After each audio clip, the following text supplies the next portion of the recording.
syempre si Daddy Tutan. Kalapatids, naubos na yung natin, green barley, kaya itong ating kanister, itong gagamitin natin ngayon. Mas marami siya. Ang gagawin lang natin, kukulang tayo ng siguro isang scoop na Yung barley powder. hindi po sponsor dyan, ha. Medyo dinagdagan ko yung Binigay lang sa atin yun eh. Naibigan ko. Tayo dapat inom yun. tapos itong ating electrolytes to. Malabo na matanda din nyo eh. Okay, electrolytes nga siya, saka probiotic. Hindi rin to sponsored, ha, para sa kalaman ng ating mga kalapatids. Ibigay natin to sa ating mga flyer kasi kailangan nila ng, ang ganda naman ng kulay nito, parang ubi halaya. Ngayon ako gumamit ito, ha.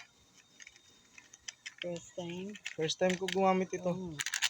Meron siyang pink mineral, kaya pangkalapati talaga siya. Kalapati, sisiw, manok, saka baboy. Okay. Pwede rin. Hindi tayo nagko-commercial, ha, pero susubukan natin yung mixture na yun. Plus the fact na kailangan natin ng probiotic sa kanila, kaya tayo napansin nyo, dinamihan ko ang sap. Mas marami ang sap niya ngayon. Bakit? Kasi naubusan tayo ng sneaky grapes. Ng grains natin. Sneaky, wala tayong mabilan. Parang 5 days pa bago dumating. In-order natin Shopee. Tapos yung binibilan natin, nagkaubusan din. Ito yung ating magiging painom sa kanila. Ito, nakareserva na to. Bakit kami Sunrocks dyan? Ito nga pala, hindi ko na feature sa inyo. Ito ang pinanglinis ko dun sa ating mga painuman.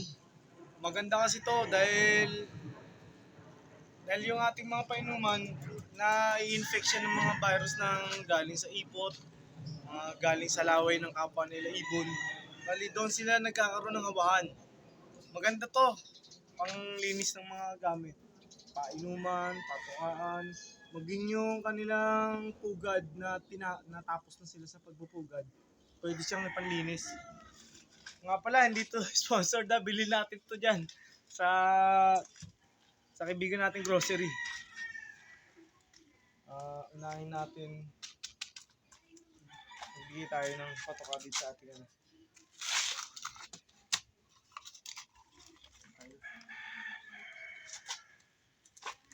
Go. Let's go.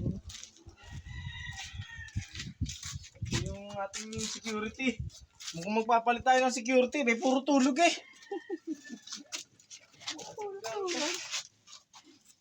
Magpapalit tayo. Bigyan natin itong mga natin.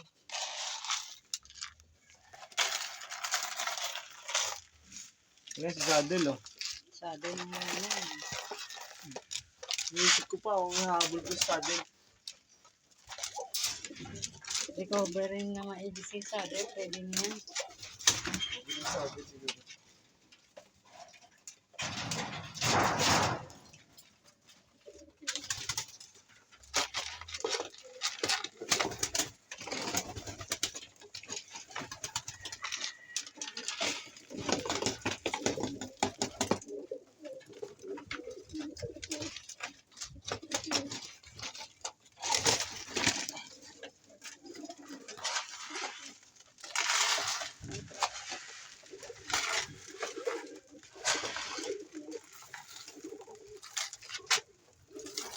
Napapansin nyo, tinutok-tok na ni Alphonse yung kanyang asawa, si Glenn. Malapit na sila magparisan, malapit na silang magpaitlog. Tinutuktok niya yan. Tutuktokin niya yan, yan. Yan ang sign na malapit na siyang umitlog ulit. Kaya niya tinutuktok mo. O, kaya pauwi niyo na sa pugad. Kinatuka pa eh.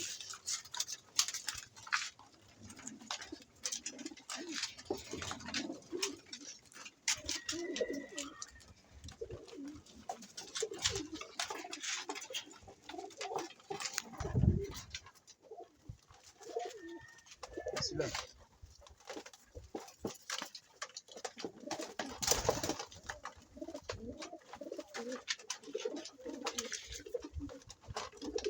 Doon.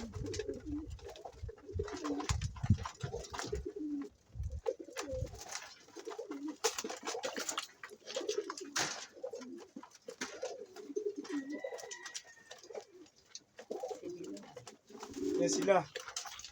So far, ang ganyang mga movements, body movements ng ibon, pag sila matatakaw, ibig sabihin healthy sila. Nakipagbugbugan, mas maganda, masanay sila sa bugbugan. Mga ganyang siksikan, yan, bugbugan na ganyan. Mas maganda yan, masanay sila. Mas matindi ang laban nila sa track. Pag nagkarera na.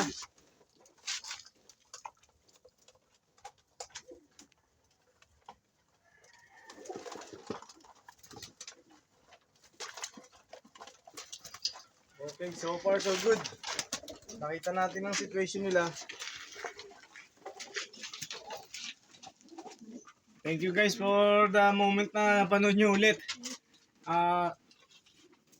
Medyo ano kasi parang medyo masakit ang mata ng daddy nyo.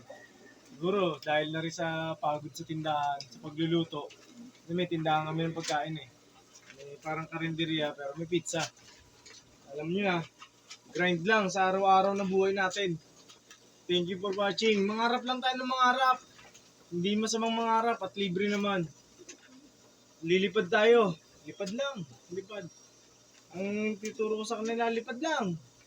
Kasiyahan natin na makapagpauwi. Kasiyahan ng ating mamitutan dahil siya ang nabili. So, kaya sa kanila, kasiyahan natin ng puso natin bilang isang fancier na nakikita natin silang healthy. Plus the factor na sila yung mag-uwi sa atin ng premyo sa pooling o sa derby, yun ang ating achievement. Hindi tayo magsasawa sa kanila. Thank you guys. God bless you all. Ingat po tayo sa araw-araw na grind sa buhay.